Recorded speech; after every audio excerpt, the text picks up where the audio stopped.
அன்பார்ந்த இணையதள நண்பர்களே, இயேசு இறந்ததும் சீடர்கள் நம்பிக்கை இழந்து போயினர்.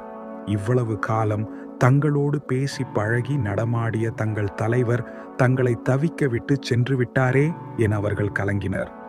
அப்போது இயேசு அவர்களுக்கு தோன்றி தாம் உயிர் வாழ்வதாக எடுத்துரைத்து அவர்களை தேற்றினார். இயேசுவின் உயிர்த்தெழுதல் அவர்தம் சீடர்களுக்கு புத்துயிர் வழங்கியது, புதிய தெம்பை ஊட்டியது. இயேசு தம்மை விட்டு பிரிந்தாலும் தம்மோடு ஒரு புதிய முறையில் தங்கியிருக்கிறார் என்பதை அவர்கள் உணர்ந்தார்கள். ஏனென்றால் இயேசு அவர்களுக்கு தூய ஆவியை வாக்களித்தார். தூய ஆவி தந்தையிடமிருந்தும் இயேசுவிடமிருந்தும் புறப்பட்டு வருபவர்.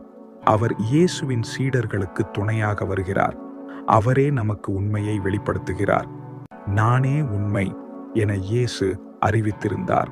கடவுளை பற்றியும் கடவுள் நம் மீது கொண்டுள்ள அன்பு பற்றியும் அமைந்த உண்மையை இயேசு நமக்கு வெளிப்படுத்துவது தூய ஆவியின் வழியாகவே.